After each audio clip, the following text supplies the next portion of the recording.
The night was unnaturally quiet. A single farmhouse, surrounded by fields that never seemed to end, stood like a shadow against the moon, but what lay behind its walls was not peace, nor the warmth of family life. Instead, there were whispers. Whispers of a husband who kept a secret far darker than anyone in the small town could ever imagine. Hello everyone. Before we start, make sure to like and subscribe to the channel and leave a comment with where you're from and what time you're watching. That way, YouTube will keep showing you stories just like this one. He loved his sister more than his wife. That was the truth no one wanted to say aloud, the wound no one in the family dared to touch. They lived under one roof, a tangled web of marriage, blood, and obsession hidden behind closed doors for decades. In the daylight, he was a husband, a farmer, a hard-working man. But in the secrecy of night, the truth took on a different form, one that would stain his name for generations. The neighbors noticed things, of course. They always do in small towns. How he lingered when she entered the room, how his wife's eyes darkened whenever the sister's laughter carried down the hall, and then there were the arguments, the muffled screams, the way the wife would retreat into silence for days at a time, her voice swallowed by the weight of what she knew but could never speak. At first it seemed like gossip, the kind of cruel speculation that grows out of boredom, but then records began to surface. Letters, diaries, testimonies whispered in confidence that painted a far darker picture. This was not just a family with secrets. This was a bloodline that had been bending the rules of nature for years, passing down shame and silence like a curse. It wasn't just that he loved his sister, it was that he chose her over and over again, even after he took a wife. The wife became a shadow, a figure left out of her own story, as the husband's true devotion revealed itself in ways too unsettling to ignore. Every town has its ghosts, but this one was alive, walking, smiling, shaking hands in church, all while hiding the kind of truth that could destroy a family name forever. The deeper you look, the more the story unravels, and what lies at the center isn't love, it's something far more dangerous. The earliest trace of this twisted devotion can be found in family letters written in a trembling hand, inked long before the scandal ever reached the whispers of the town. One line repeated itself, almost obsessively. "She understands me in ways no one else can." On the surface it seemed innocent, an older brother speaking warmly of his sister. But the pattern grew. Every letter, every memory he wrote down was not about his wife, not about his children, but about her. By the time the marriage took place, the imbalance was already clear. The wedding photographs showed the bride in white, her smile tight and uncertain, while in the corner stood the sister, her gaze burning with something that looked far less like joy and far more like possession. Those who studied the pictures later said they could feel it, an unspoken rivalry that was never meant to exist, yet thrived in silence. As the years passed, the household became a stage for something grotesque. The wife, relegated to the background, tried to keep up appearances.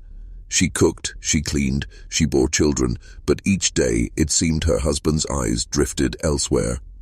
The sister moved freely between the walls of that house, almost like she belonged more than the wife herself.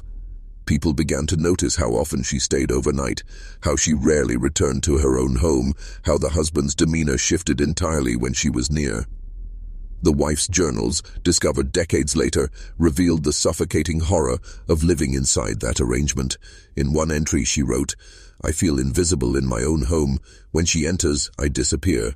Another reads simply, "What kind of marriage is this when my husband's loyalty belongs to another woman, and worse, his own blood?"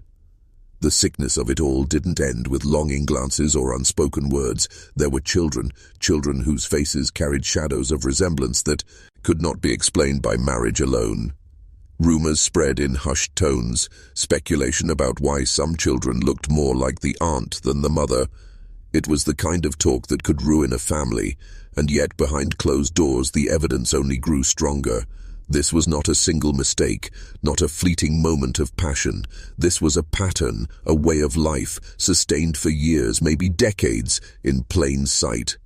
It was love turned rotten, loyalty turned into a curse, devotion twisted into something that broke every natural law. And the strangest part, no one stopped it. Not the church, not the neighbors, not even the children who grew up breathing this poisoned air. Everyone saw, everyone whispered, but no one dared to act. Because in this family, silence was survival. What makes this story even more disturbing is how ordinary it seemed to those who lived closest to it. Outsiders might imagine shouting, scandal, a house torn apart by betrayal. But the truth was far more chilling. There was no eruption, no breaking point, only a quiet and suffocating acceptance that settled over the family like a heavy fog. The children grew up in that atmosphere, learning quickly what was never to be asked, what names were never to be spoken too often. They saw how their father's affection changed in her presence, how their mother withdrew into silence when the sister entered the room, and yet they too remained quiet, because in that house, silence was taught from the cradle. One son, decades later, would write in a private letter that he felt like a ghost in his own family, like everything he did was overshadowed by a love that should never have existed. I sometimes wondered if my mother hated me, he confessed, not because of who I was, but because I reminded her of what she could never escape. He never said the sister's name. He didn't have to. Everyone in the family already knew. The neighbors had their suspicions too, though most would never admit it out loud. A few spoke years later, when old age loosened their tongues. They described the uneasy feeling that clung to the farmhouse, how the windows always seemed to watch them back, how the air inside felt heavy and secretive. One recalled seeing the wife weeping alone in the garden while her husband and his sister laughed inside, their voices carrying through the thin wooden walls. And then there were the stories of bloodlines. Certain illnesses repeating in the family, certain deformities whispered about but never spoken in public. The children bore the weight of suspicion, every feature of their faces inspected like evidence of a crime no one wanted to name. Some carried their father's eyes. Others carried something else, something that pointed to a bond too close for comfort. But perhaps the most haunting detail was how normal it became. In time, the wife stopped writing in her journals. She stopped fighting, stopped questioning, stopped resisting the life she had been forced to live. She simply faded into the background, a shadow against the walls, her existence swallowed by the unnatural devotion between her husband and his sister. And the family moved on, as if nothing were wrong. They went to church, they traded at the market, they smiled in family portraits. Yet behind every smile was a truth so rotten, so unholy, that it still stains the memory of that household to this day. What is more terrifying, the scandal itself, or the way everyone learned to live with it? Time has a way of burying secrets, but not erasing them. Decades after the husband, the wife, and the sister had passed, their story still lingered in whispers, like a ghost that refused to leave the town. Old newspapers contained clues, brief mentions of unexplained disputes, sudden illnesses, and family scandals that never made it past the local columns. Court records hinted at inheritance battles, children contesting wills, and whispered accusations that never reached the light of day. But what makes this story so haunting is not what was written down, it's what was left out. Entire gaps in the family history, names missing from the genealogy records, births never officially recorded. It was as if someone had tried to cut away the evidence with scissors, leaving behind jagged edges that told their own story. The descendants spoke carefully, if they spoke at all. Some avoided the topic entirely, their eyes darkening at the mention of the old farmhouse. Others admitted in fragments that the bloodline carried a kind of curse. Failed marriages, children born with uncanny resemblances, unexplained tragedies. Each generation seemed to inherit more than just the family name. They inherited the silence, the shame, and the sickness that came from love that was never meant to exist. What unsettles historians the most is not just the taboo of it all, it's how intentional it seemed. The husband didn't stumble into weakness, he didn't commit a mistake and then regret it. He chose his sister over and over again, even after taking vows with another woman. He maintained the image of a respectable man in public, but in private, he defied the very structure of family, morality, and faith. And yet, no one stopped him. The wife's role in this cannot be forgotten. Trapped in a life she did not choose, she became the silent witness to her own erasure. Her suffering was invisible, her words locked away in journals hidden in drawers, her cries muffled behind closed doors. History remembers her only in fragments, but those fragments reveal the depth of her torment. She lived in the shadow of a marriage that was never truly hers, sharing her husband with a woman who should have been the farthest from his embrace. It is this silence, this complicity, this acceptance of something unspeakable that chills the blood. Because it was not just one man and his sister, it was a family, a town, a community that looked the other way. They allowed the unnatural bond to grow, to thrive, to become the defining mark of an entire lineage. And perhaps that is the most terrifying truth of all. When horror becomes ordinary, it is no longer seen as horror. If you look closely enough, every family secret leaves its mark. Sometimes it's written in the lines of a face, sometimes in the way silence hangs in the room when a certain name is spoken. In this family, the mark was everywhere. The children, now adults, carried the burden of questions they were never allowed to ask. Who truly fathered them? Why did their mother grow colder as the years passed? Why did their father's sister always seem to have a place at the table that felt more like a throne than a guest seat? For some, the answers were clear, even if never spoken. For others, the truth was too unbearable to face, and so they lived their lives pretending not to know. One daughter, in particular, was said to have looked almost exactly like her aunt. The resemblance was so strong that neighbors whispered about it for years, pointing out the identical features, the same tilt of the head, the same smile that seemed to mock the wife at every family gathering. And yet, nothing was ever said aloud. To say it aloud was to accuse. To accuse was to shatter the fragile illusion of normalcy, and so the silence continued. But silence does not erase pain, it only transforms it. For the children of that house, it meant living with an invisible weight. Some turned to religion, desperate to scrub their blood clean of what it carried. Others turned to drink, to violence, to escape. A few disappeared entirely, leaving the town behind, hoping distance could free them from the shame they were born into. Yet no one ever fully escaped. The story clung to them like smoke, following them wherever they went. The wife's suffering grew more tragic with every passing year. Friends recalled her as a woman who moved like a ghost, her eyes hollow, her laughter gone. She did not divorce, she did not fight, she simply endured.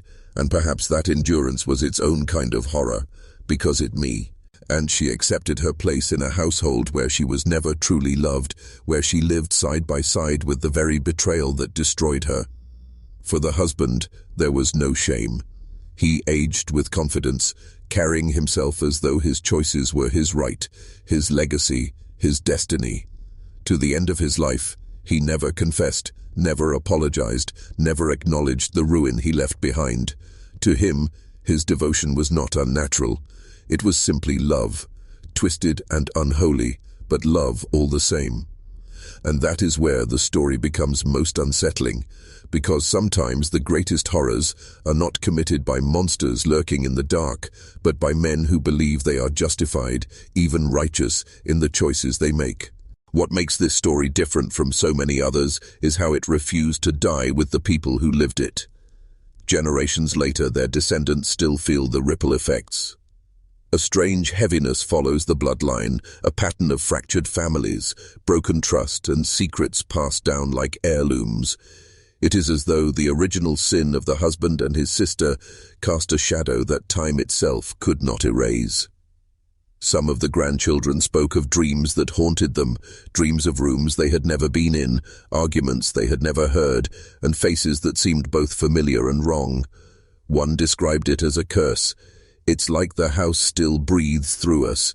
Even though it's gone, I feel like I grew up in its walls. That house was eventually torn down, but even in ruins, the land seemed marked. People said animals avoided it. Children dared not play near it. It became the kind of place you crossed the road to avoid without even realizing why. The psychological scars were not limited to dreams. Studies on families like this one show that trauma spreads in silence. When a generation refuses to speak, the next inherits the weight without explanation, the confusion, the shame, the sense of being wrong without knowing why. It festers, passing from one bloodline to the next, like an invisible disease. The tragedy of this family was not only what the husband did, but what everyone allowed. The church that stayed quiet, the neighbors who whispered but never confronted, the children who obeyed the rules of silence, even the wife who learned that endurance was her only weapon, and so the sickness became normal, the forbidden became routine, and the curse passed on. And if you've made it this far into the story, I need to say something. If you're still watching, you're already braver than most. Tell us in the comments, what would you have done if this was your bloodline? Would you have spoken up, even if it meant destroying your family's name? Or would you have kept silent, carrying the shame to your grave? Because the truth is, silence is what kept this story alive. Silence was the weapon, silence was the curse, and silence is why we still speak of it today. The husband may have believed his love was unbreakable, but in reality, it was a poison that seeped into every corner of his family, and once it began, there was no undoing it. The deeper we dig into the remnants of this family's story, the more we realize it was never simply about a forbidden love, it was about power. The husband's devotion to his sister was not only emotional, it was territorial. He claimed her in a way that erased his wife, distorted his children, and forced an entire community into complicity. It was not passion alone. It was dominance, control, the rewriting of natural order in service of his own desires. Some descendants years later described a strange pride in him, as though his defiance made him strong, unforgettable. Others, however, carried only shame, wishing they could burn his name out of the family records. This division is what makes the story so haunting. He was remembered not as a man, but as a scar carved into the bloodline itself. When historians pieced together the fragments, letters, journals, rumors, they noticed a theme. No matter how much people wanted to bury the truth, it always surfaced. A misplaced diary entry, a child's uncanny resemblance, a slip of the tongue after too much whiskey, pieces of evidence rising like bones unearthed from shallow soil.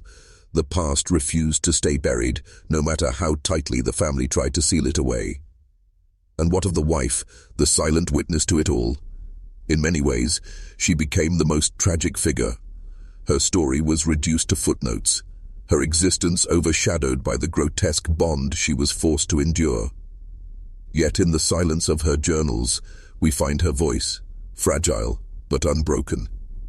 "One day," she wrote, "someone will know what was done to me. Even if they never say my name, they will know I lived in a house where love was not love, where marriage was not marriage, where family was not family, and they will understand why I prayed for it to end." Her prayer was answered only in death.